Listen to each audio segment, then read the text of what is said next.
আজি খুবেই এটা সুন্দৰ অনুষ্ঠান চিৰাং জিলা কমিটি এপছু আৰু বিজনী আঞ্চলিক কমিটি এপছুৰ উদ্যোগত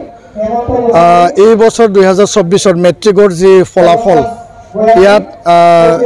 বড়ো মাধ্যমৰ যিগৰাকী ছাত্ৰ ছাত্ৰীয়ে টপ 10 জিলাৰ অধীনত স্থান তেওঁলোকে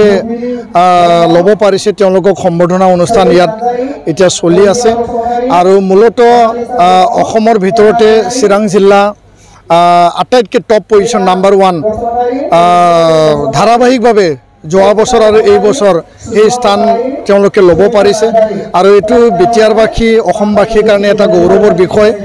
আৰু চিৰাং জিলা যোৱাটো সময়ত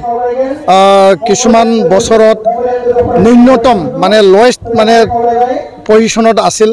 আৰু ধাৰাবাহিকভাৱে 2 বছৰ এই টপ পজিশ্যনত থকাটো এটা গৌৰৱৰ বিষয় মই চিৰাং জিলাৰ আটাইবিলাক অভিভাৱক ছাত্ৰ ছাত্ৰী আৰু শিক্ষাগুৰুসকলক ধন্যবাদ জনাইছোঁ আৰু আগন্তুক দিনত যাতে এই ধাৰাবাহিক এটা যি মানে যাত্ৰা এইটো যাতে অব্যাহত থাকে তাৰ কাৰণেও মই আহ্বান জনাইছোঁ নিখিল বড়ো ছাত্ৰ সন্থাই গুণগত শিক্ষাৰ অভিযান আমি চলাই আহিছোঁ ৰাইজক আমি আহ্বান জনাই আহিছোঁ ছাত্ৰ ছাত্ৰী আৰু শিক্ষাগুৰুসকলক লগ ধৰিছোঁ অভিভাৱকক আমি আহ্বান জনাইছোঁ আৰু এই আমাৰ ধাৰাবাহিক যি এটা গণতান্ত্ৰিক এটা গণজাগৰণ যি এটা আমাৰ শিক্ষাৰ ক্ষেত্ৰত এই আমূল এটা পৰিৱৰ্তনৰ যি এটা মানে গতি সেইটো তীব্ৰতৰভাৱে চলি থাকিব আৰু আগন্তুক দিনত আমি আশা কৰিছোঁ যে দেশ আৰু অঞ্চল আৰু আমাৰ এই পিছপৰা এই অঞ্চলখন যদি আগুৱাই নিব লাগে তেতিয়াহ'লে মাতৃভাষা মাধ্যম বড়ো মাধ্যম বা আন মাতৃভাষা মাধ্যমত